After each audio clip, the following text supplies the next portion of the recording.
Welcome to another episode of the Fantasy Cookout! Yeah! With your boy, Yes, sir. Mr. Vaughn, Mr. Trade for Yourself. Catch him every day on all social media platforms, YouTube, IG, Twitter, everywhere, man. This man knows his stuff. The market's in a bull right now. Hey, man, we were preaching some knowledge the other day. Man, it's a place to be made out here. It's a place to be made. Some big opportunities, man. Big opportunities out there, man. Please go tap in. Please go tap in. Hey, like and subscribe at the Trade for Yourself podcast on YouTube, IG, and all other social media platforms. And we would like to thank everybody who has joined the Fantasy Cookout, who is still listening. We appreciate you. Thank you guys. Round of applause to all of you. Man, we're going to be bringing out this knowledge. You know, fantasy drafts are coming up pretty soon. We got about 2 more months, and then we'll be deep in it. So, hey, come and listen to the knowledge. Like and subscribe, comment, any other thing you want to hear on the podcast, let us know. Thank you, guys. Thank you. You're far too kind, in the words of Jason. Thank you. You're far too kind. All right. Now, as we always do, we're going to start with the fantasy update. All rise. So, this has been an interesting week. One thing that's been very interesting is Mr. Tyreek Hill. You know, it was like he's been into some shenanigans lately. So we were looking, you know, that's our first topic of the fantasy update. So this is what had happened. You know, what had happened was, you know, some bullshit is about to go down. So, updated from previous reports, Miami Dolphins wide receiver Tyreek Hill tried to apologize and give an employee of the Bill Burr Marina, which is in Miami Beach, $200. Nigga, $200. You know what I give to that? $200. You're a multi-millionaire. $200. That's like 2 pennies to you. All right. After he slapped his back of his neck, according to the Miami-Dade police report, an employee saw 2 men, one later identified as Hill, fishing for tarpon from the dock on Father's Day. The report said he told police that is illegal. 2 women in Hill's group joined them and got on the private dock fishing boat. The boat's captain had just returned from the marina's gas station, found them, and the report said then he told them to get off. Hill claimed he was being disrespected. Oh, Lord. You know what that is. We hear somebody say disrespected, you know, that's a nigga moment. Let me bring the gong. I already know what's going to happen with that. So, an altercation ensued, and then Hill charged after the employee. Let's give him another gong for that. Lord have mercy. All right, God. Okay, anyway. One of the men in Hill's group restrained Hill, thank God, because there was going to be another freaking Alvin Kamara scenario if that had happened. And who struggled to get out of the grip, the report said. The employee ran back into his office and locked the door, as I would too, because this nigga strong. He may be short, but this nigga strong. And he locked the door. When he came out the office, he heard Hill telling his associate to give him $200. He even offered he told the man to hand him the money like he's some prostitute. Like, come on, man. The employee didn't take the money smartly. All right, good deal. And Hill left shortly after. The report said after he handed their case over to the prosecutor in June 22nd. So, with all that being said, damn, Tyreek Hill, now you're going to make it hard for everybody. Now the organization's got to deal with this. You know, they can't sweep you under the rug so easily because everything's on social media. Everything's been put out instantly, unlike back in the day. So, my question for you, Vaughn, is do you think Tyreek Hill is going to get suspended for this event? Everything that you have said is extremely bad. Extremely bad. Like, yeah. This is a bad look.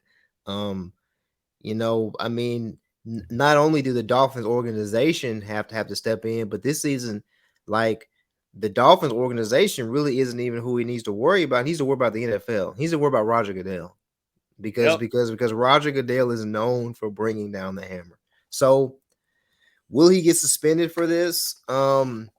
It's a big possibility he could get suspended a few games. You know, I think he gets suspended for a few games for this. You know, if he gets suspended for a few games, I mean that is obviously going to drop his draft ranking. Yep, that was my next question. You know what I'm saying? Because it's like, okay, if you miss 4 games max, I can't miss a third of the season. I can't put you in reserve and miss out on a third of the season because your crazy self wanted to slap people in the back of the neck. Because you felt like, as you said, I was disrespected. I was disrespected. That's his. He disrespected me by telling you that you're breaking the law and you shouldn't be doing what you're doing, even though you're an athlete. Who cares? You're still like a person. So yeah, you're not above the law. I mean, mostly, but you're not. But you still, you know, it's not how you retaliate, man. You should have just been like, all right, cool. We'll just keep it moving. Exactly. Yeah. He was in Miami. You know, he's a Miami Dolphins player. He's an NFL player. You know, he had the women with him, right? The women were with him. So that's just what it was. You know what I mean? But it's a very, very unfortunate situation. And I wish that he wouldn't have done it. I just wish he wouldn't have done it. I mean, it's just why. It's just like come on, man. It's just no, it just doesn't make any sense. Well, my biggest thing is like you said about what 4 games. Mm-hmm. Yeah, I Yeah, think so. I think 4 games minimum, maximum. 4 games, 4 games max. I Yeah, get yeah. I don't think he'll get more than 4 games for this. Okay. But Who knows? no. You We'll know, see. you could lay down the hammer because what fantasy is about. What we got 16 games usually to the championship game. It's usually about 16 games. Usually about 14, and then you have your playoffs or something like that. Yes, so pretty much the regular season is going to last about 14 games. About 14 games is going to be your regular season. So, I mean, man, that would be a hit to the wide receiver pool. I'll just say that, you know. But I mean, somebody's going to pick him up. Somebody's going to pick him up. Yeah, because you can survive, I guess, if you pick well enough to survive those 4 games he's out, and then he'll come back with a visit fresh off the suspension, just kind of like DeAndre Hopkins did when he had the PED issue. But man, it's gonna drop his draft stock though. It's like, yeah, I mean, definitely. Are you gonna pick him up in the first round? Is that gonna be one of your first round draft picks? Yeah, you can't. I mean, you can't do that. You can't do it. That's too much of a gamble right there. Yeah. You cannot do it. You need a guy that's going to be there week 1. You have to have a guy. Your first round pick has to be a guy that's going to be out there in week 1. Has to. Yep. Has to. Yeah, buddy. Lightweight. Agreed. All right. Let's keep on moving. So this is probably irrelevant, but wide receiver DeVante Parker agrees to 3-year deal, $33 million with $14 million guaranteed. I even asked this question: Is he even fantasy relevant? Seeing how bad the Pats offense is, it's. Okay. I'm gonna tell you. I'm gonna tell you, man. I'm gonna tell you, man. These guys in this NFL, these guys in this NBA, man. These guys are making some money, man. Man, there are some guys that I believe. Look, man. Let's just call a spade a spade. There are guys out here that are below average. Mm-hmm. That are below average, making tens of millions of dollars. Hey. Like, are you kidding me? Hey, you know what they're saying? Give me my money. Yep. And then what they're saying to y'all? Hey, just like your whole boy said. Straight cash, homie. Yep. Yeah, just like him, man. Straight cash, homie. Straight cash. It's kind of like remember in NBA when the Cavs won that? No, did they win that one? No, they lost that one. But Dellavedova, something Matthew Dellavedova. Yeah. Yeah. He balled his ass off in that loss against Golden State that year. But because that's when Kyrie and Kevin Love went down, and he had to step up, and he got paid the next year after. But he was straight trash. It was like just off of like one series, he got $30 million, $40 million contract. And so this is kind of like, yes, with the TV money, you got an extra game, prices of everything is inflated. We know how it goes. This is not the same spending power as before, but they're still getting paid all this money. Yeah. Me personally, I think it shows that the New England Patriots are desperate. Yeah. Me personally, I think they are desperate just for a wide receiver who has a name. Because think about it, man. DeVante Parker, he's been hurt. I would argue a lot of his career. He was a lot of his career. He was down in Miami. He had like one good season in Miami before they shipped him off, and they got Waddle, and then after Waddle they got Tyreek Hill. Because he was with Waddle, it was Waddle and Parker, and then finally, Tyreek Hill got signed, and they shipped him off. So, I mean, yeah, man. I mean, this is. Yeah, man. Hey, man. Kudos to him. Kudos to his agent for getting paid. But I'm not looking in his direction during a fantasy draft. He's not even under consideration. Okay. Look, he is in the same bucket as Juju Smith-Schuster. He's in the same bucket. They're in the same bucket, man. They're in the same bucket. Damn. Hey, this is what Vaughn says to both of them. As he's scrolling through his draft list. Oh man. All right.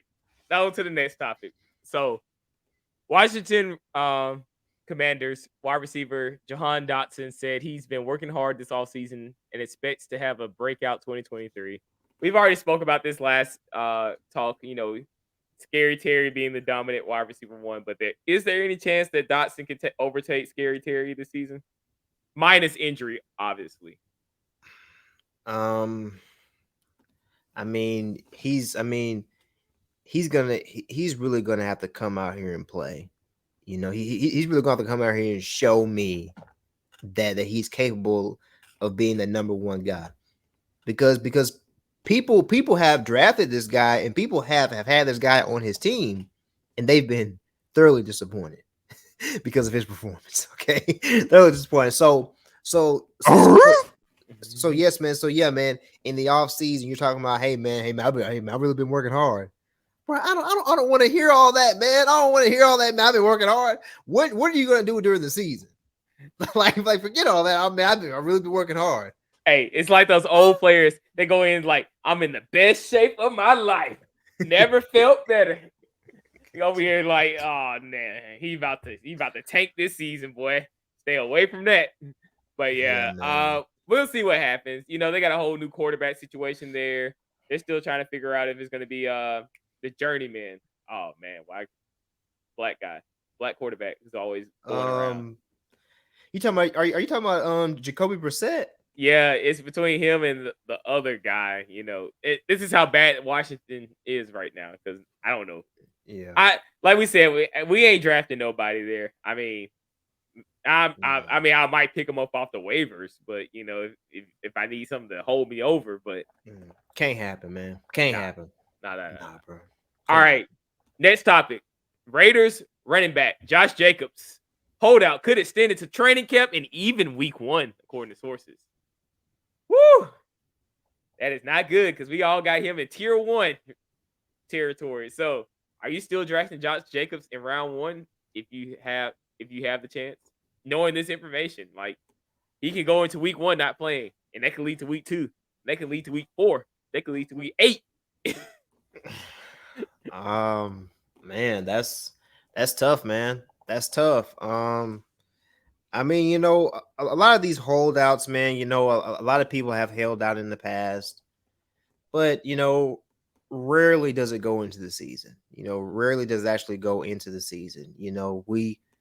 we had some fear about Lamar Jackson. We thought Lamar Jackson, we thought that he might, that he might not play, but a deal ultimately got done. There have been many guys that have, threatened to do this in training camp. I think that this is what I'll say. I really don't like to draft early. I like to draft kind of later. So if we're in late August and we're still talking about he's not going to play, then yeah, I might get concerned. But right now, I'm not too concerned right now. But if we get in late August and we're still talking about this holdout situation, then yeah, I'd probably start getting concerned.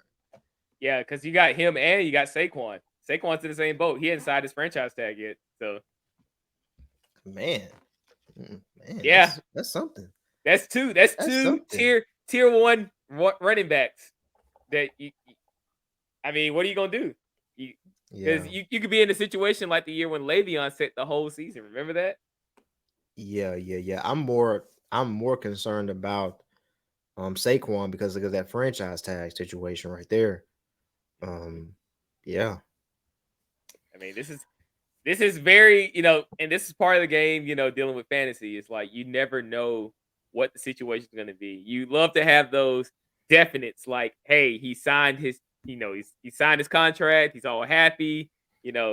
Hopefully he actually works hard, unlike Ezekiel Elliott once he signed his big deal and went down the tank.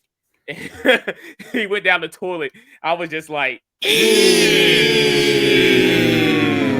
what happened to Ezekiel Elliott. But yeah, man.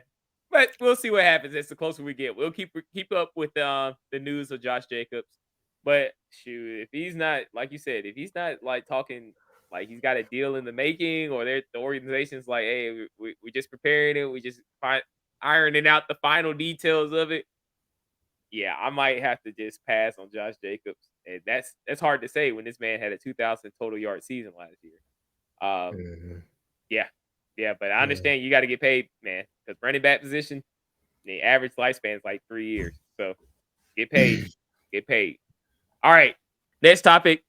It's just basic, Travis Kelce told Vanity Fair. I don't know why he's talking to Vanity Fair, but they realize he's underpaid, but he's not inclined to do anything about it. He loves to win more than get paid. Now, I had to ask this because we're two, financial guys. Are you still are you in agreement with him? Especially since he's won 2 Super Bowl rings. I mean, he's got the yards, he's got the stats. He's gonna be a first round ballot Hall of Famer. So he's got the wins. Do you think, would you care more about the rings or the bling? At this stage, man, all of this stuff right here, man, it's really all a case by case basis, depending on the particular person and your goals. What I would say, this is kind of what I would say. What I would say is that Kelce, at this point, Kelce, he's probably not hurting for any money. He's probably not hurting for any money. He probably gets pretty good endorsements, probably, outside. He's very marketable, right? Yeah. So he has the ability to make a lot of money outside, and he likes winning. He likes playing with Mahomes. He actually does. He actually he has a lot of pride playing with Patrick Mahomes.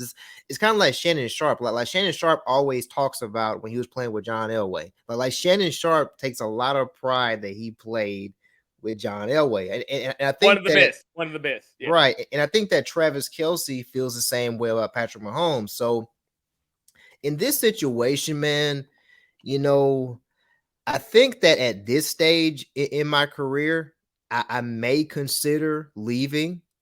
I may consider leaving in this stage because I could probably go make another team better. I could probably go make more money, and I may be able to go make another team better. But I would probably try to go to a contender.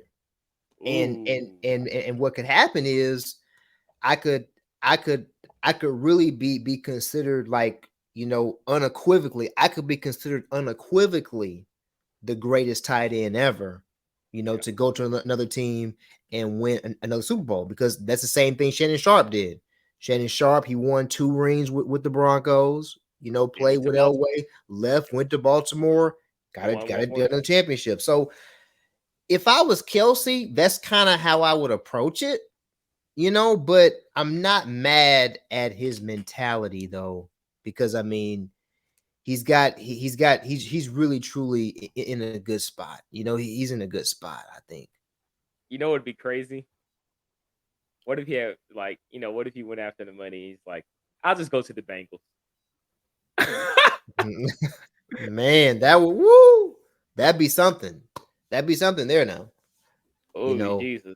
That'd be something. Yeah, that'd be crazy. That'd be crazy. Yeah, that'd be crazy. Yeah, because the Chiefs, man. Yeah, I mean, the Chiefs wouldn't win. They couldn't win. Okay, without Kelce, they couldn't win. All right, let's be fair. They couldn't because Mahomes, he wouldn't have that safety net. Yeah, he had nobody. The safety net would disappear. It would disappear. What we talked about when we reviewed that conference, we were like, who is he going to depend on? Kadarius Toney, Sky Moore.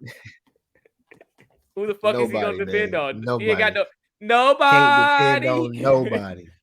Can't depend on nobody, man. Like Keith Sweat said, that's it. Nobody. That's all. So yeah, fair enough. All right, last topic, then we'll move on to tier rankings. So free agent DeAndre Hopkins is unlikely to sign with the Cleveland Browns, according to sources. I think this is more of a blessing than anything. You don't want to go to that stinkhole called the Browns. Nah, you don't want that. You don't want that, man. So, do you think DeAndre Hopkins is going to get signed before week 1? At this point, man, I have my doubts at this point, because today's June 29th. We're talking about training camp. Training camp's going to be starting next month. I mean, are you going to bring in any high caliber free agent? Are you bringing them in after training camp starts? I think that's highly unlikely at this point. I think everybody that was going to leave a team and go to another team via free agency, it's already been done. It's already been done. So at this point, I have my doubts, and I don't really understand why nobody wants to sign him. I don't really understand. I mean, it's not like he didn't put the numbers up, and he's got the numbers. I mean, even with a subpar quarterback, he has the numbers, and that's the concerning fact. But what can you do though? It's like, he's got to be asking for. He's got to be asking for too much money. He's got to be asking for too much money. You think he's doing like who was asking for too much money? Odell.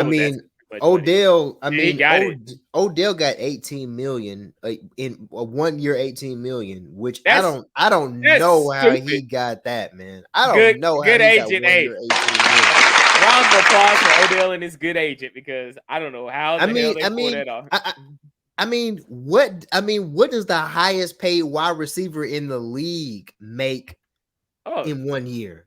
Let's do a good. That's really what I'm trying to understand, because this dude is on the back 9, and he got 18 million for 1 year.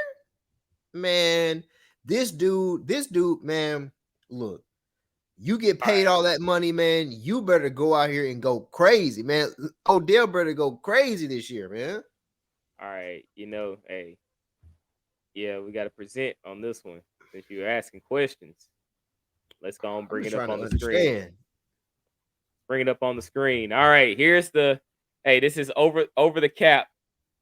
They're talking about contracts, so let me try to zoom in and get it over so we can get a full screen. So it looks like Tyreek Hill has the highest contract. Whoa, no. Whoa. Can we? They won't adjust it per year. He's making the most per year.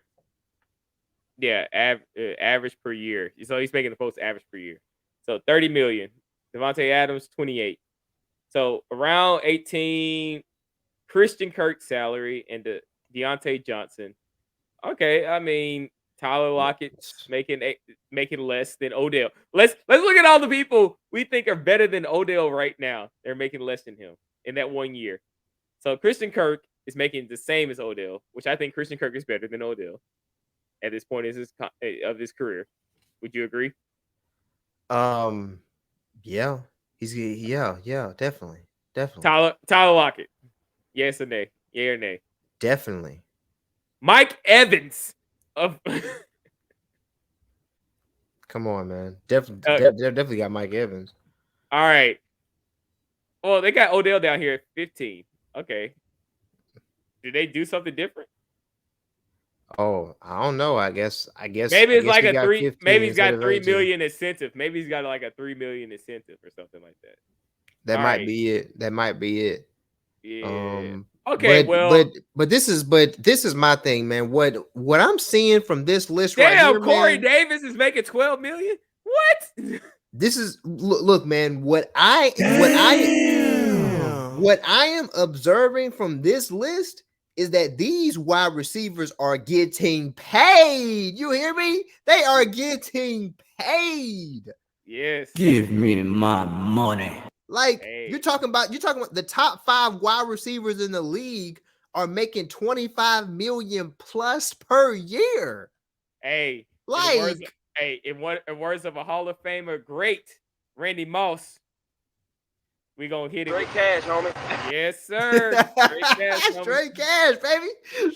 Man, they are getting, those wide receivers are getting paid, man. Damn, DJ Metcalf 24, Debo 23, Scary Terry 20. God damn, Terry making 23.2. DJ Moore 20, Keenan Allen. Keenan Allen making 20 million. Mike Williams got 20 million. Amari Cooper got 20 million. Chris Godwin got 20 million. Man, these guys getting paid, man. Hey. Straight cash, homie. Straight cash, homie. Getting paid. Look, hey, it is what it is. It is what it is. They getting paid, man. Well, they getting paid. It is what it is. That's all I can say to that. Hey, I ain't no nobody getting that paper. Ain't no nobody getting that money. Round of applause to everybody who out here getting paid and ain't even worth it. Round of applause.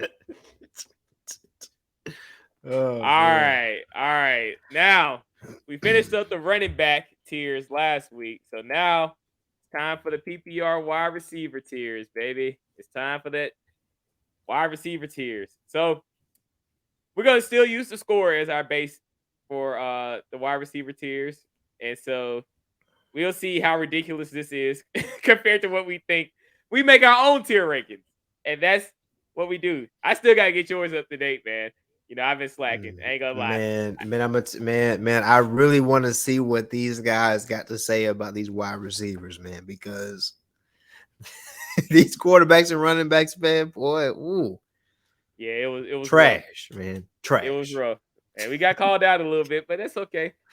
I checked mine. I hadn't checked TikTok. I should have checked it in a while and see if I got cussed out. But like Marquis did. But all right. New game. We're playing wide receiver tiers. So let me zoom in on this one so it can look better on the screen. All right. Obvious number 1, Justin Jefferson. Justin Jefferson is that dog. He is that guy. And obvious, I'm not gonna ask you this one, because if you don't say tier 1, I think you're on some rocks today. So oh yeah, Vaughn and Chris. No doubt, man. Yeah, of course. Easily first pick in the draft, easily. Yeah. First round, first pick, number 1 pick in the draft. Yeah, PPR, number 1 pick in the draft. Is nothing to be said otherwise. I mean, if you look at his stats from last season, which I like to look at it because I'm Mr. Stats over feelings, his 2022 campaign, he's still on the rise, even with a subpar quarterback in I don't even forgot his name. Kirk Cousins. Look, man. 21.7 PPR fantasy points per game. Let's round of applause. Doing his thing.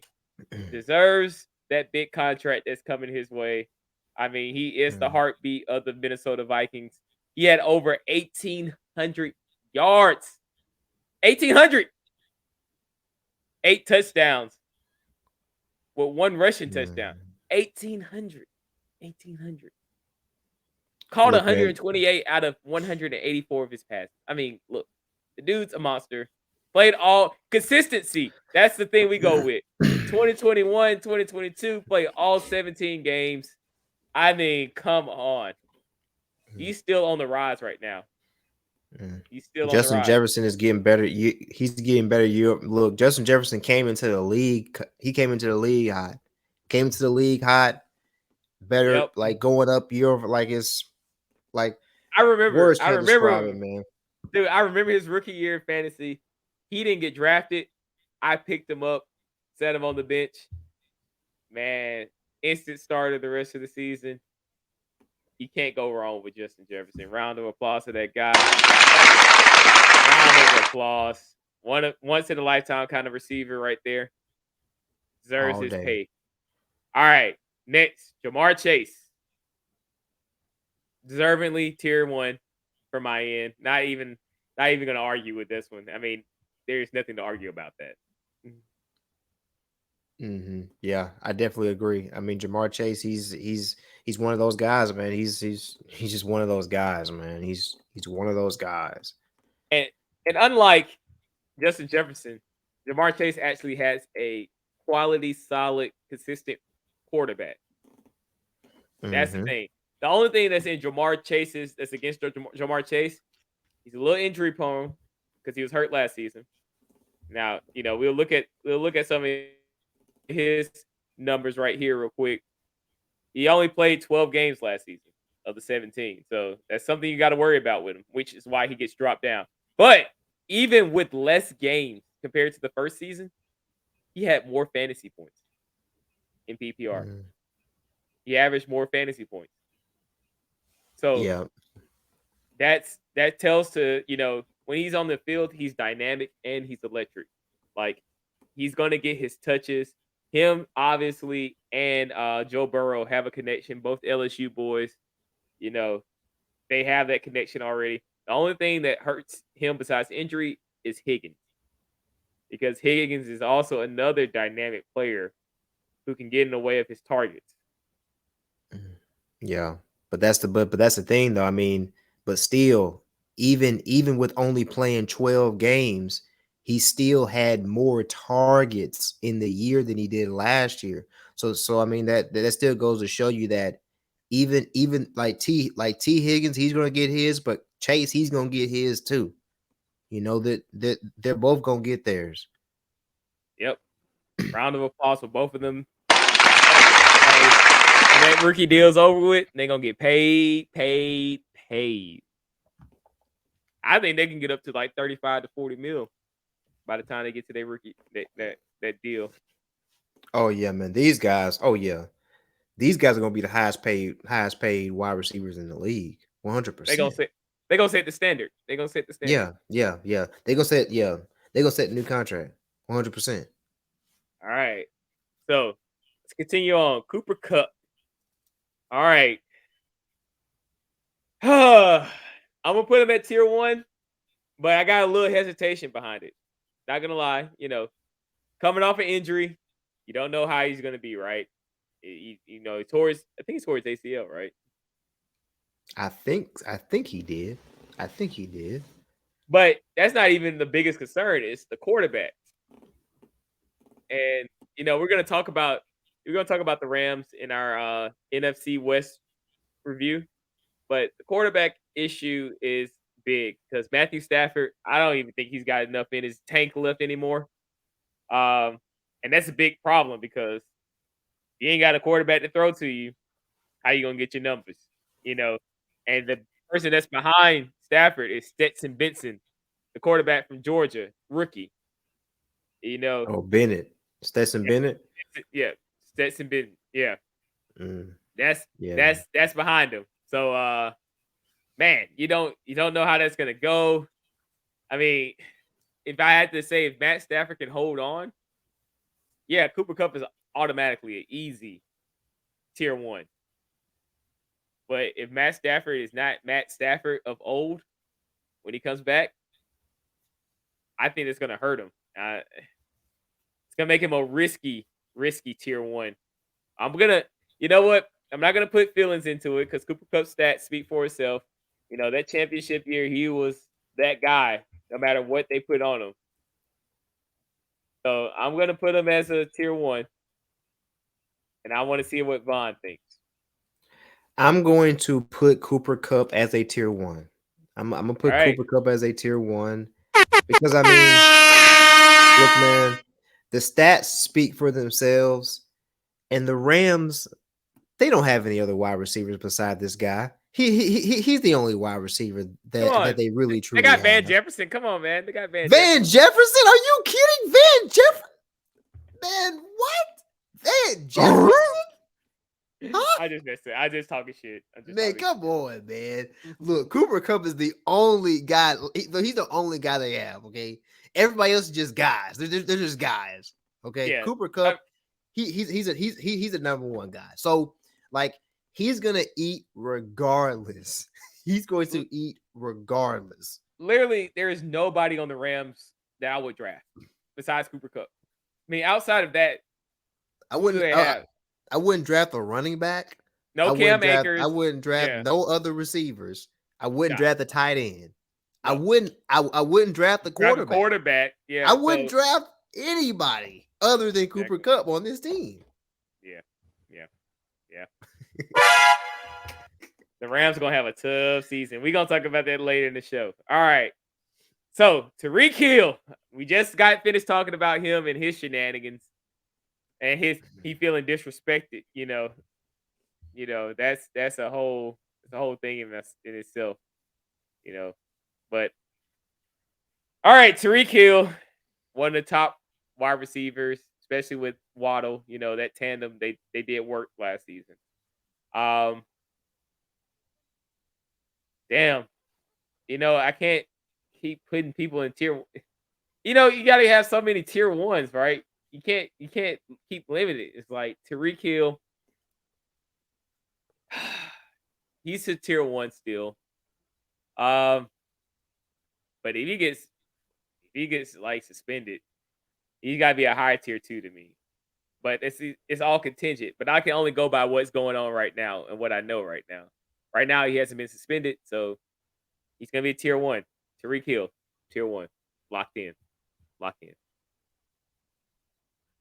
All right. Man, Tyreek Hill, man, he's a tier 1 guy, man. He's a tier 1 guy. I mean, but it doesn't make you feel good, man. It doesn't make you feel good. He doesn't make you feel good with him there. I know, man, but dude, bro, this guy went insane last year, man. He went insane last year. Insane. Oh my God. Yeah. I mean, it would be blasphemous not to put this guy in tier 1. Like, it would be blasphemous not to. Like, I'm went looking at this crazy. Dude, you keep looking at this list and it's like, when do I start with tier 2s? And you can't have too many tier 1s. Just like with running backs. You know, we only had like 4-5 tops of tier 1 running backs. All these guys, man, these guys are making a lot of money, man. Yep. All these guys are making a lot of money, man. Great cash, homie. Yes, sir. They're making a lot of money. Yeah. So, you know, like, but I could always argue against putting him in that position because, like, Tyreek Hill, like, what if you play the what if scenarios? Like, let's go to full screen. Let's go back to this screen. You play the what if scenarios when you go to this. Like, what if old boy gets a concussion? You know, what if Tua Tagovailoa gets a concussion? What if? I mean, what if he gets injured? It's always the fucked up part of fantasy rankings is because you can't predict what's going to happen. Like, you only can go off the information that you have. So people get pissed off about rankings. I'm like, dude, we can't tell the future. We only can go by with the information we have right now. And so I mean, right now we're assuming that Tua Tagovailoa is fully healthy and he will progress further into his throwing, and improve more into a quarterback, and not worried about the concussion. That he had like 3, reported, but we know it's probably more. But that's it doesn't make you feel good. Like Jamar Chase, you can feel good. Consistent. Joe Burrow's pretty consistent. Kirk Cousins, even though I don't like him as a quarterback, he gets the job done. He's pretty consistent. So Justin Jefferson. Cooper Kupp, that's another one that's like, you don't know. Will freaking, Matt Stafford say, hey, I'm ready to retire. You never know. It's like I can't go anymore. yeah. He's like, I'm tired. But yeah. So anyway, let's get on to the next. We're gonna hit the first 10 and then we'll move on. So Stephon Diggs. Now, this is God. You see, it's like all these right here. I can literally put them in tier 1, but at some point I gotta stop. I gotta stop. So Stephon Diggs, man, Stephon Diggs had a decent season. I mean, Jesus, yeah. You talk first, Vaughn. Let me get my mind right. Dude, dude. I'm speaking for myself, and I'm speaking for how I feel, dude. But Stephon Diggs, man, that dude is a tier 1 wide receiver, man. That dude is tier 1, man. He's a tier 1 wide receiver, dude. Yeah, buddy. Lightweight. I mean, it's just all right. All right. I get it. He's a tier 1, but I gotta look at the stats. And I mean, bro, look at him, man. Look at him, man. I'm looking at him. Hey, let me zoom in. Let me zoom. And anyway, he had more yards, more touchdowns, reception touchdowns. He had less games. He played 1 less game. He was only out for 1 game. And he had more fantasy points. So yeah, numbers don't lie. And yeah, buddy. Yeah, buddy. Lightweight. This is PPR. So yeah, Stephon Diggs, you're tier 1 too. I'm gonna have to agree. Yeah. I go with numbers. Hey, I start going with numbers at some point because, man, but it's what getting this hard. what this tells you, man, is that like you got 5 quality guys. You've got 5 quality guys that these are your number 1 guys right here. You can depend on them every week. You can depend on these guys to go out here and do damage for you. These guys right here, you can depend on them. Yeah, set and forget. It's like a set and forget. You just set them and forget them. Unless they get injured. That's the only reason you will ever move them out. But other than that, you play them every fucking week. No matter what. The quarterback can be hurt. You play him. You just don't think about it. You just play him. Because the week you don't play him, let me put on full screen because I've had this experience. The week you don't play your dog and your dog is on the bench doing this, they barking because they destroying that week. You're going to feel that empty pit in your stomach. Look at me. You're going to feel that empty pit in your stomach and you're going to be feeling bad the whole fucking week. You'll be feeling bad at work. You're going to be feeling bad with your girl. You're going to be feeling bad with your kids. You're going to be feeling bad with your homeboys. You're going to be feeling bad all around. And you're just going to look back and you're going to look, don't ask me how I know this. I've been through it already. So I'm trying to save you. I'm trying to help you right now. I've been through it. And you look back, you'll wake up in the middle of the night just thinking about it. And you'll look back like, damn, I could have won this week if I had just started my dog. This is straight me. I know I've been through it multiple times, overthinking things. This tier 1 that we popped up here, you start all these motherfuckers every goddamn week. I don't give a damn what's going on. I don't give a damn how you feeling. You start these. All right. Yeah, that's a fact, man. That's a fact. That's a fact. That's all I gotta say. That's all I gotta fact. say. That's all I gotta Yes, say. sir. All right. Enough of my, sermon for the day. Let's move on to CD Lamb. Now, this is where I gotta look at stats again because CD Lamb, I'm gonna bring it up. We gonna see. Let's look up CD Lamb and see how he did. All right, CD Lamb. Like I said, I love fantasydata.com. Best website ever. CD Lamb, let's put it into PPR.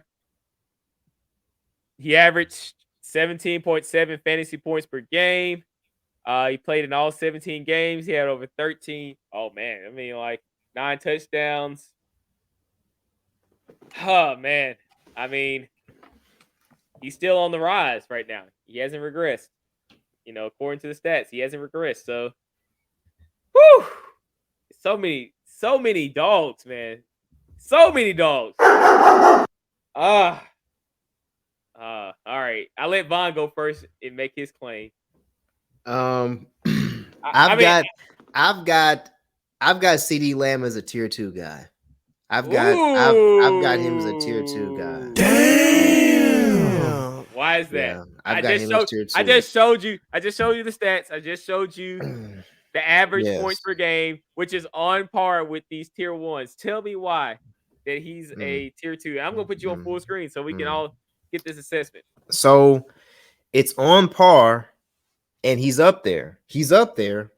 But he's right below those guys. Like he's right below those guys. And CD Lamb, he's a great receiver. He's a great receiver. He's the only receiver that Dak behind can actually depend on. Damn. You know what I'm saying? He's the only one, that Dak can really truly depend on. And so, to be honest, he makes Dak look better. To be completely honest with you. But if you look at certain games, if you look at games like if you just watch him play, you look at him, you say, you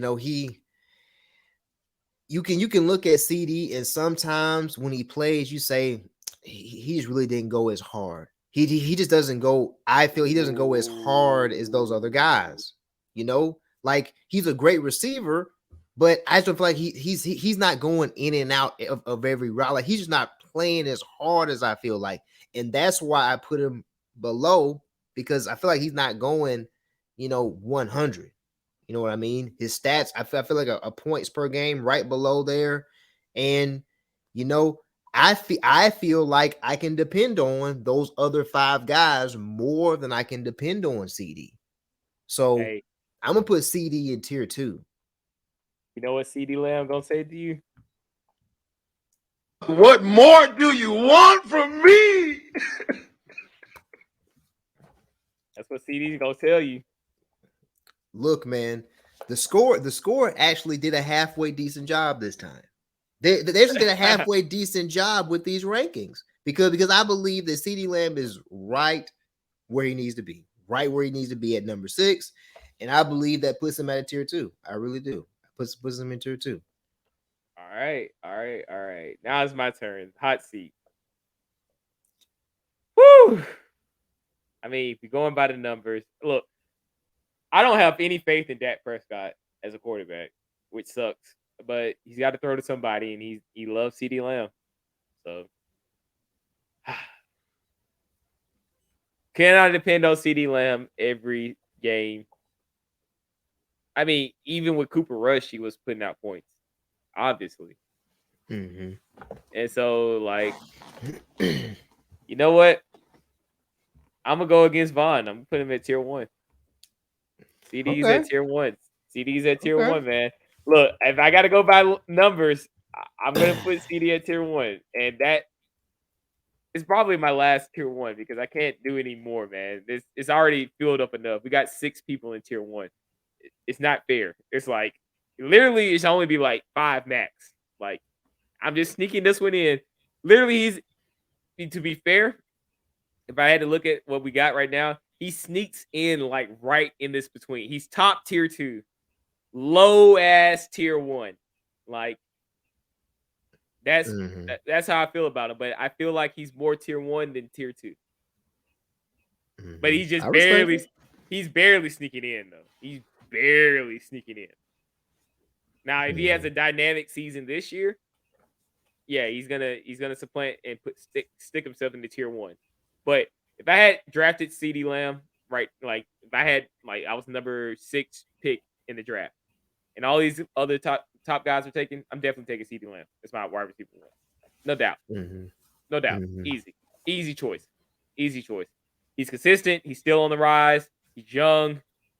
He's obviously that top dog in the Cowboys land. You know.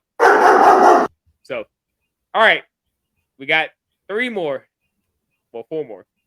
AJ Brown, I'm putting him as a top tier 2. He's gonna be like in the same realm as Vaughn was talking about CeeDee Lamb. They're about neck and neck. Yeah, that's how I feel. That's how I think. AJ Brown had a spectacular season, but I think he is a tier 2. AJ, I'm used to seeing the AJ Brown of old. This is the first season he's played a full season, mind you. So I remember when he was playing with the Titans, standout, but he was always getting hurt. And I think he still has that capacity to get hurt, even though last year he was consistent and played the whole season. I just don't trust him like I trust these top guys in tier 1. I trust wholeheartedly. Now we get to the point where we get into like, depending on situations. And so AJ Brown, yes, I would. If I had to pick him as my wide receiver 1, yeah, I'm going to play him as my wide receiver 1. But if he's not, then we'll go from there. So, what do you think, Vaughn? Yeah. I've got AJ Brown in tier 2. I've got him in tier 2 as well. Yeah. I just had too much experience with AJ Brown, and I know how injury prone he is. Similar to like how I rank Christian McCaffrey, which also the part of Christian McCaffrey is Elijah Mitchell, which we'll talk about later on in the podcast. All right, let's keep on going. Garrett Wilson, obviously, I'm just gonna be frank with you. Don't know how he had a spectacular rookie season with crappy ass quarterbacks. And Zach Wilson and Mike White and Joe Flacco. Now he's got an aged out Aaron Rodgers who could potentially put him on the map like he put DeVante on the map. But he's still a tier 2 at this point because he hasn't proven himself in my book. But could he get to tier 1? Yes, easily. He could get to tier 1. He can be as good as, I would think, a Cooper Kupp, his potential. Okay.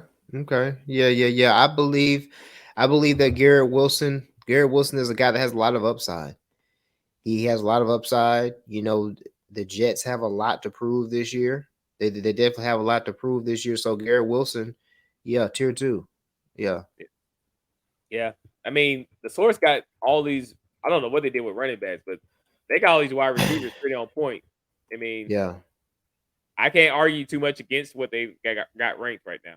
All right. Davante Adams. Oh, God. This is where we get into the... Oh, man. So right now, in Raiders land, you got Jimmy G, who hasn't passed his physical yet. That's the biggest concern. The backup situation isn't looking too hot. We talked about that in the previous podcast. So if he's got a crappy quarterback, I mean, Davante Adams could have stats like a tier 3 person, to be honest with you, even though he's elite. I mean, Derek Carr is a straight ass. Don't get me wrong. He's not the best quarterback in the world, but he's better than a lot. And yeah, I'm going to put Davante Adams as a tier 2. Not feeling great about it, though. Not because of his talent. It's just because of the quarterback situation. That's why I'm a little bit uneasy about it. But if Jimmy G plays, obviously he's gonna get his looks and he's gonna get all the touches. He's gonna get all the targets in the world, and he's gonna be the guy because there's nobody else there but Hunter Renfrow. I mean, and Hunter Renfrow's for short targets. So Davante Adams, you get tier 2. All right, on. I would definitely have Davante Adams at tier 2. Yep. Definitely have him at tier 2. I mean, he's still a great wide receiver, and there's a lot. Put it like this: there's a lot of questions that we really truly have to answer about the quarterback position. But at the end of the day, I mean, he's the number one guy there, and he's the one that's going to get most of the targets. At the end of the day, he's going to eat those targets. So, with that being said, he's still worth. He still has a lot of value. He still has a lot of value there. So, I would definitely consider him a tier 2 guy. Yeah, he's got that dog in him, man. He's got that dog. All right. Last one, and then we'll move on. Umbra, the sun god, St. Brown. So, Umbra,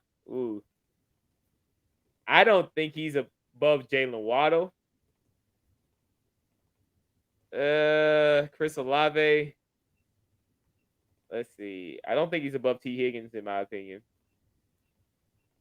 I would have him down at least 2 spots, but Amra, I mean, he was on and off through most of the season, and that's, it is what it is. Let's look at some stats because, I'm not feeling great about what I'm about to say. So I need to quantify it, Mm-hmm. Am I spelling this wrong? Damn it. Mm-hmm.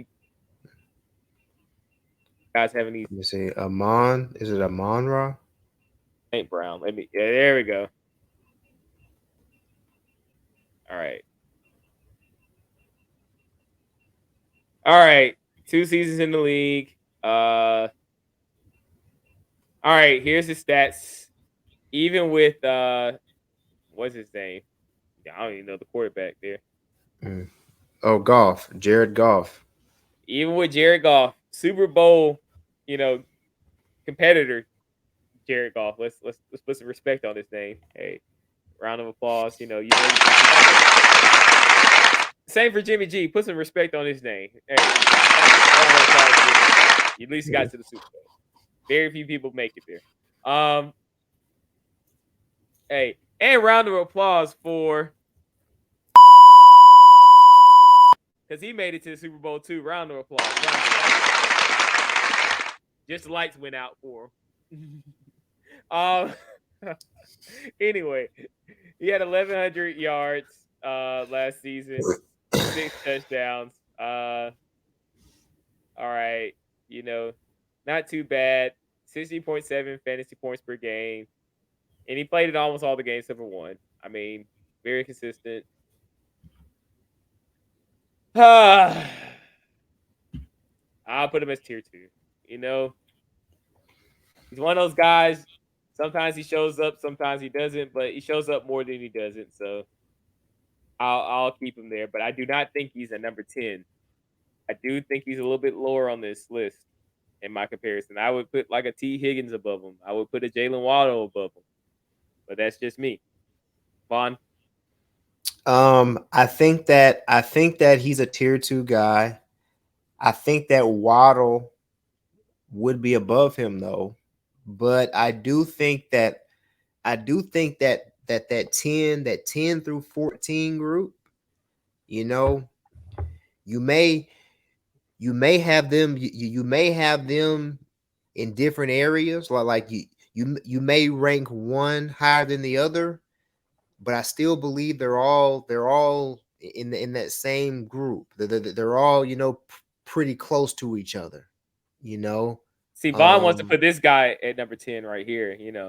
Dude, I want Keenan Allen. Dude, Keenan Allen. Look. I don't even want to give Keenan Allen a ranking. I don't even want to rank him, to be completely honest with you. No, sir. Von's like,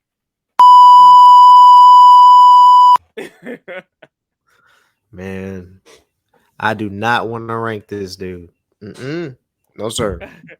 well, you're gonna have to rank him next week because I feel like he's gonna be in this ranking for Von. I feel like he's gonna be right about here. Yeah, you might have guessed. You might have guessed correctly.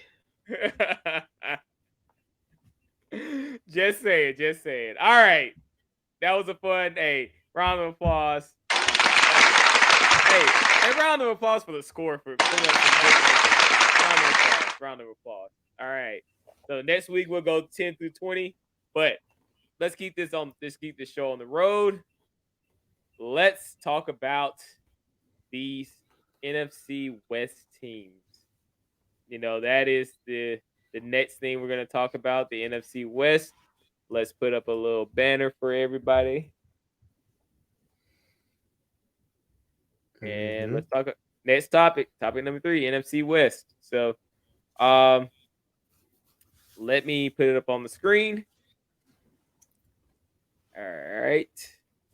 And we'll run through these. I mean, a lot of these teams are not going to do well this season.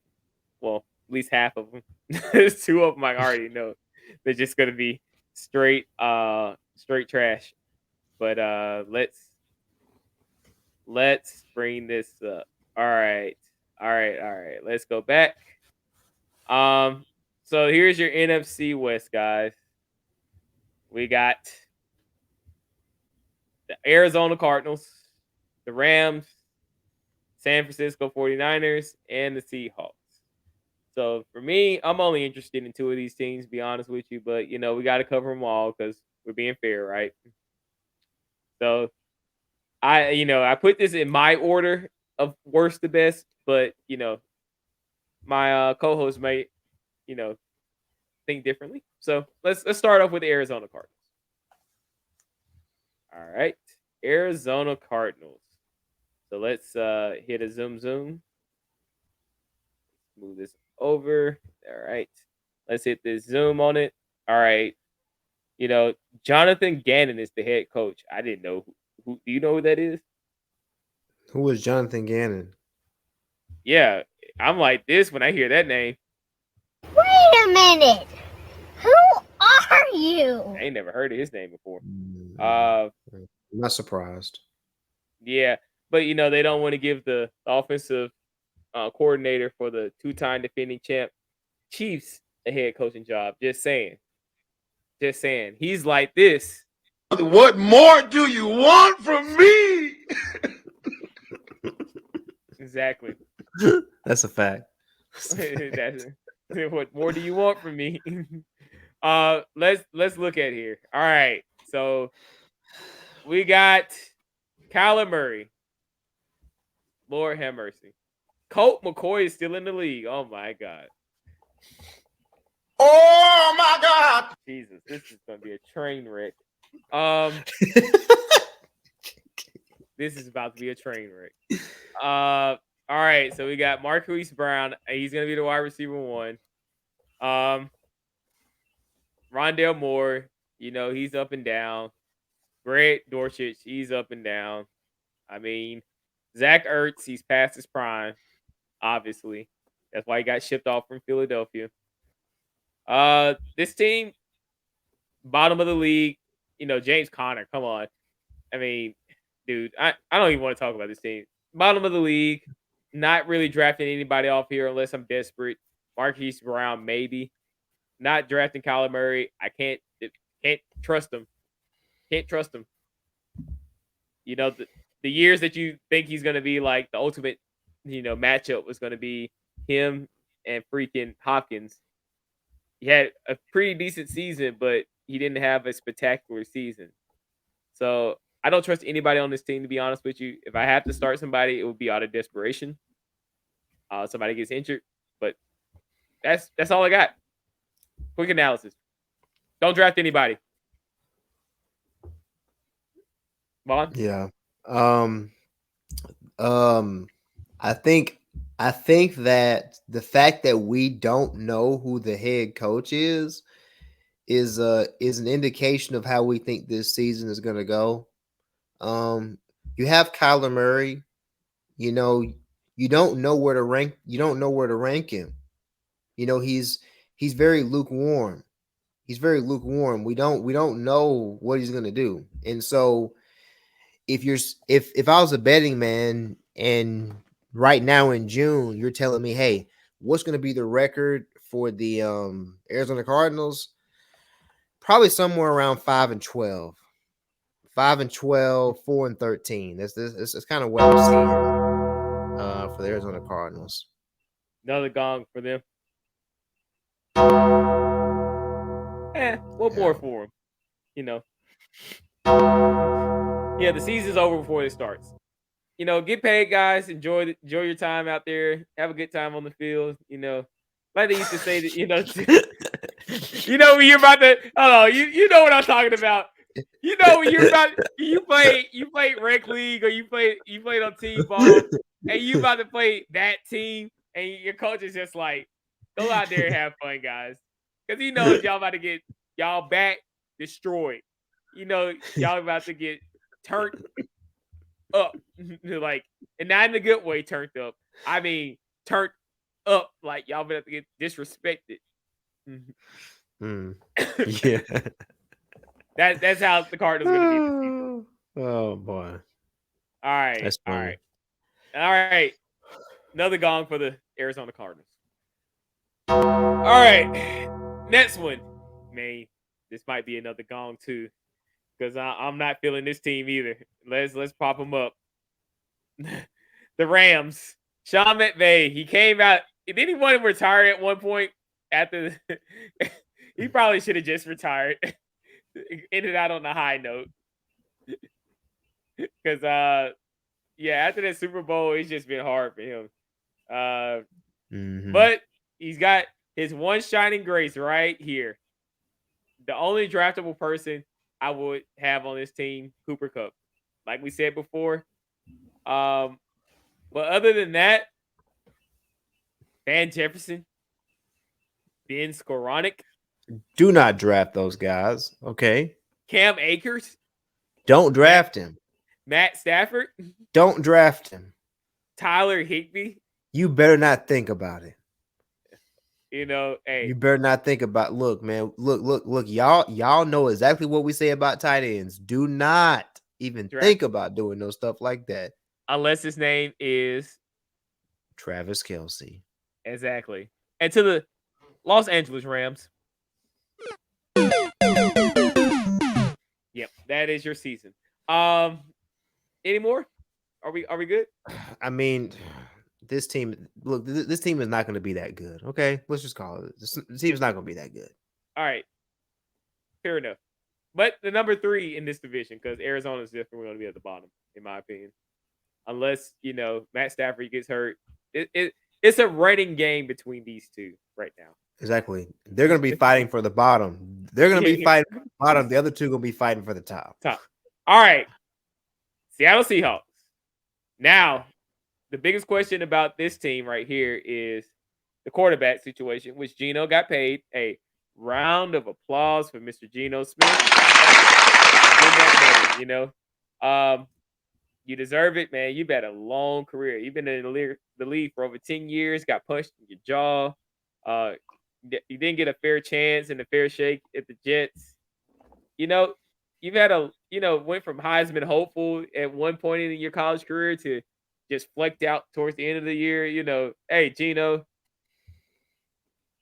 you've done your thing, but hey, you showed up last season, and that's all that matters, right? You got your money finally, so round of applause again. But what we're concerned about is who are we going to draft on this team? So obviously Kenneth Walker. Do you think he's more of an RB1 or RB2 in your mind? I think Kenneth Walker is a high I think he's a high RB2. Yep. I think he's high RB2. I think that's where he is. I think he should definitely be one of your top 2 backs. I really truly believe that. So I like him. I really do like him. I'm a believer of Kenneth Walker III. He showed me a lot last year. Okay, and the Seahawks did well by making sure that he is going to be the starter. Yep, they made a good decision. They made a very good decision. They shipped off old boy to the Eagles, which Jesus, I don't know why they picked up that dumpster fire, but I don't know why you got him on your team. Yeah, he's just injury prone. Damn, I can't even remember his name. That's a problem, right? Exactly. That shows you how big of a non-factor he was. Yeah, exactly. Really, you people you're gonna draft, obviously Geno. He's a good, I would say, QB2, high, low end QB1, QB2. If I had to rank them, probably in a good tier 3, because we haven't done our quarterback rankings yet. High end tier 3, low end tier 2 quarterback. Like he's somebody you can depend on. He'll have his blowout games, but he's not a QB1. He's not on the Pat Mahomes level. He's not on Joe Burrow level. He's not on the Jalen Hurts level. Those are your tier 1s. And I know we haven't done the rankings yet, but this is obviously a preview of who I'm going to say is tier 1. But he's throwing to DK Metcalf and Tyler Lockett, and you got a new rookie in Jackson Smith Njigba. Yeah, man. I'm not gonna lie. That's a guy, man. I think that guy has a lot of promise. I'm not gonna lie. I really do believe that guy has a lot of promise. Are you calling him a sleeper? Are you calling him a sleeper? I'm calling him a sleeper because I think that a lot of people are going to sleep on him. And I think he's going to fall in the draft. And I think that if you draft him, if you are able to extract some value, okay, get some value in where, like I'm telling you, him being that slot guy, I really truly believe he has an opportunity to eat over there in Seattle. I really do. Hey, and we've got another sleeper. Another one. Yes, sir. Another one. We're gonna have to make a sleeper list. We're gonna have to make a sleeper list before the draft. We'll have to, man. Because I got some myself, and I'm giving up. Look, I've said this before. Look, I'm giving up my juice to help you guys. This is not even fair because, like, I have sleepers that I don't really talk about, especially when I'm competing with the people I'm playing against. But I got to do it, right? Because I got to provide value. That's what the whole purpose of this podcast is, to provide value. So a sleeper list is coming. So keep watching, like and subscribe. But yeah, so DK, do you think he can supplant either Tyler Lockett or DK Metcalf? Because DK Metcalf he's the wide receiver 1, technically, right? DK Metcalf, he's the wide receiver. He's the top dog. Tyler Lockett is wide receiver 2. You think the rookie can take Tyler Lockett's spot? I don't think so. I think that he won't. I don't think he'll take Tyler Lockett's spot. I mean, Tyler Lockett, he's a small guy in stature, but he does pretty well in fantasy. He's a guy. He's a guy that's done pretty well in fantasy. So I think that he's going to be behind those 2 guys. But I think that the Seahawks made a very, very good move in drafting this guy because I think they're looking towards their future, and they're really truly building a pretty good wide receiver core up there in Seattle. So I'm pretty impressed, with what they're building. But to answer your question, I don't think he'll take their spots. I think he'll be below both of those guys. Okay, fair. Like I said, Geno could possibly be my quarterback next year. I could be like this. It's my quarterback. Geno could possibly be my quarterback in some leagues that I'm playing in because Geno did do his thing. I'm like, I can't deny it. Yeah. He did his thing. Yes, sir. So let's continue on. Let's continue on. And the last team we got is them 49ers, boy. We got them 49ers. It's NFC West, last team. I got them, before we even go into it, I got them at the top of the division. Depending on if Brock Purdy is a quarterback and healthy. Now, if he's not healthy, I'm putting Seattle above him for this division. So everything depends on Brock Purdy right now, in my opinion. I don't know if you agree with that. I actually do agree with that, to be completely honest with you. Trey Lance is a guy, to be honest, I have nothing against Trey Lance. To be completely honest with you, I would actually enjoy if Trey Lance was successful. I'll be completely honest with you. I just have my doubts about how possible that is. You know, I mean, look, they have great skill guys. They've got Christian McCaffrey. They've got Deebo Samuel. They've got Elijah Mitchell. Elijah Mitchell's good. They've got Brandon. They've got Brandon Ayuk. He's a good number 2 guy. They've got a decent tight end. They've got a decent tight end. You know, they've got Kittle. You know, they have a good offensive line. They have a good offensive line. They have a good defense too. They have They have a quality roster. The question is, what is your quarterback going to do? Your quarterback is going to be the difference between you being a division winner and you struggling to make it to the playoffs. That's the key.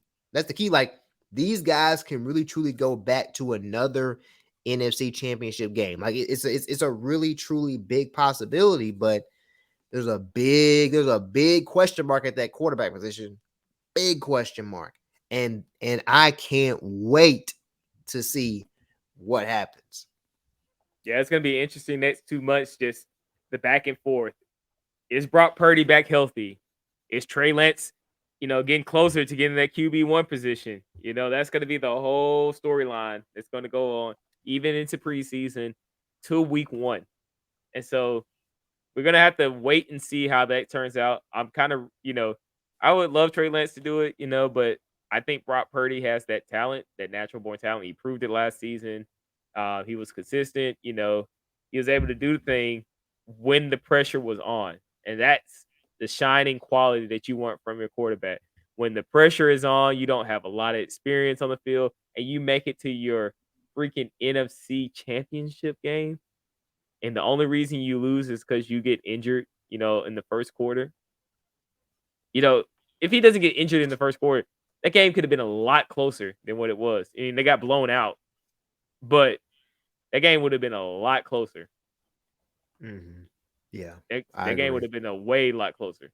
So, my biggest thing is, like my argument before, I got Christian McCaffrey in tier 2.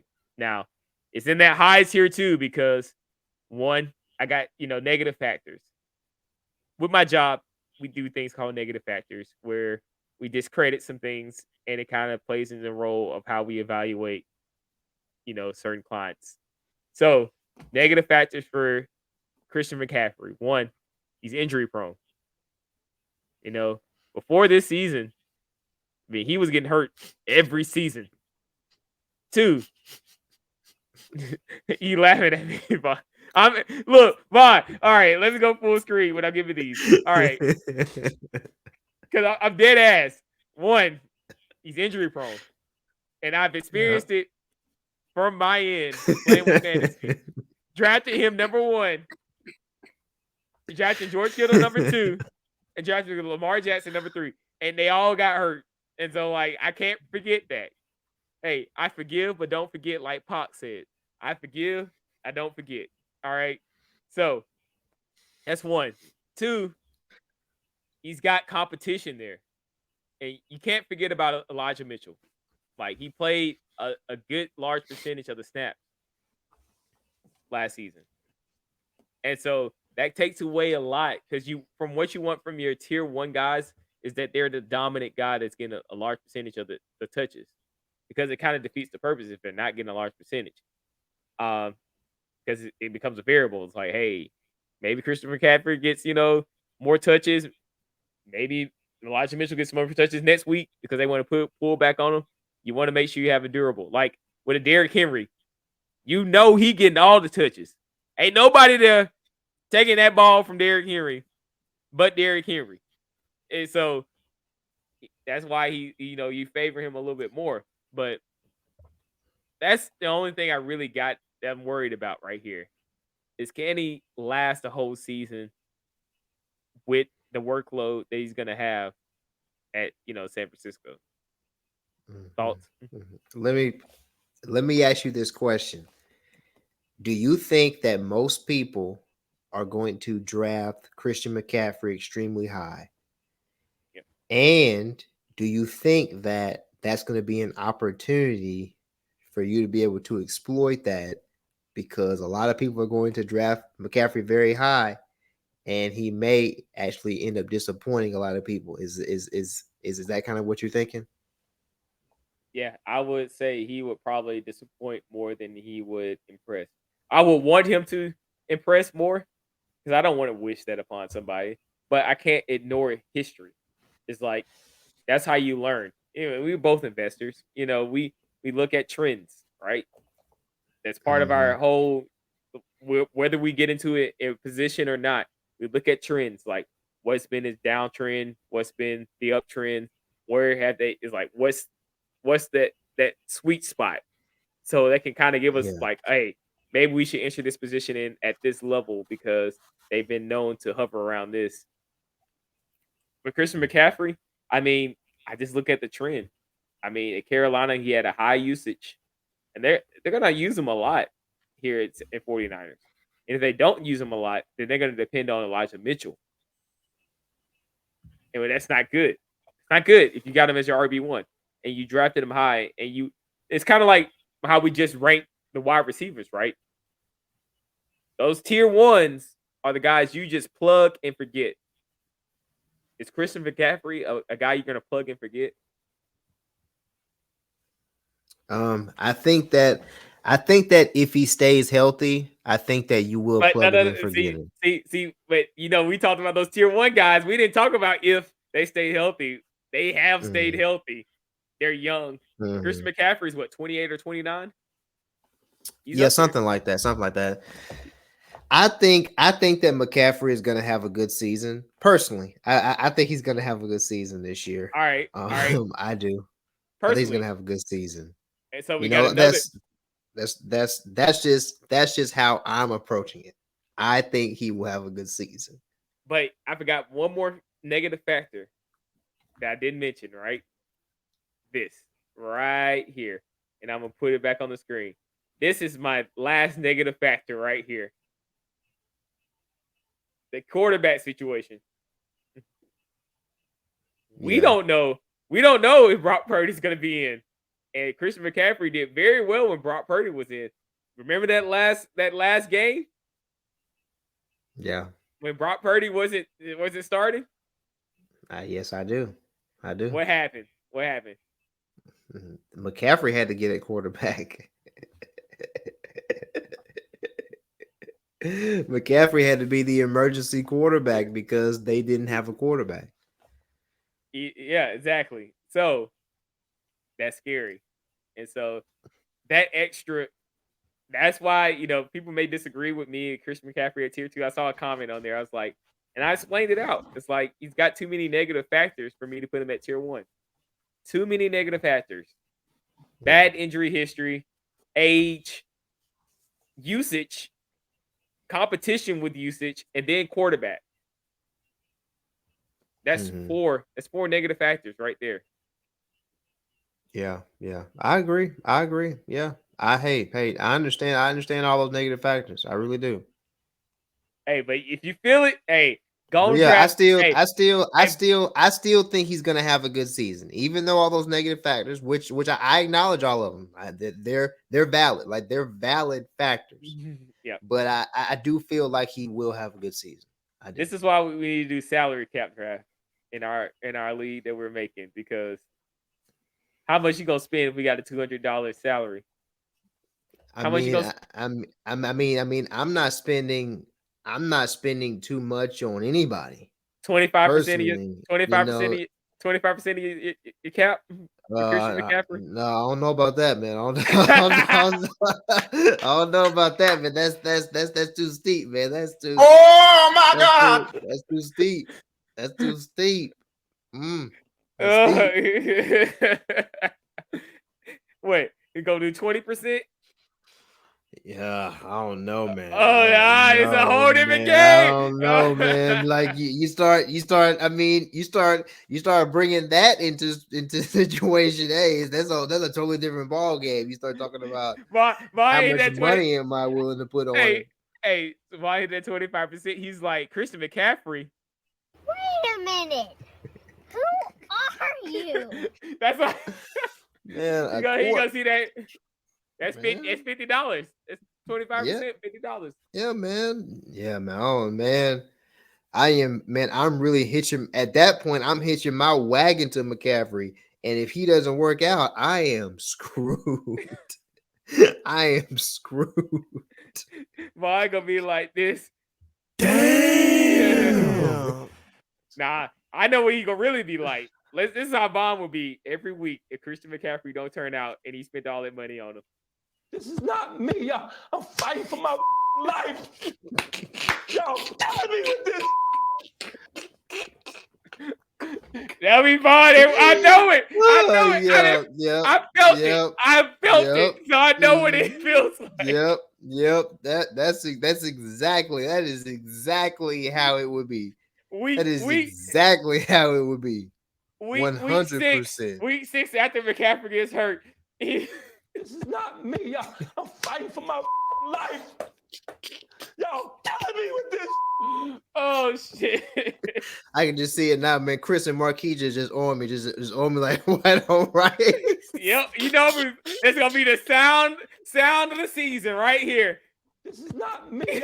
I'm fighting for my life. Playoff, you fight for playoffs. Oh man.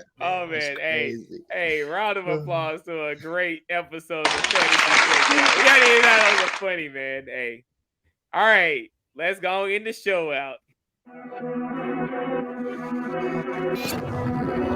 Yes, sir. Thank you for joining for another episode of Fantasy Cookout. Hey, yes, sir. Thank you guys for listening. Like and subscribe on YouTube, IG, and TikTok at the Fantasy Cookout. And remember, check out the Trade for Yourself podcast, because, hey, just like in fantasy, don't pay for it, trade for it. Just like with the salary cap. Don't pay for Christian McCaffrey, trade for Christian McCaffrey. There you go. Check out Mr. Trade for Yourself every week. Like we said, like and subscribe and comment on this page. If you want to hear about a certain stock, he's willing to talk about it. Index fund, he's willing to talk about it. A certain sector, he's ready to talk about it. Do his research. This man does his research every day. So trust and believe. Yes, sir. Hey, continue to check us out. We'll keep on giving you that knowledge. Until next week. Peace. See you guys.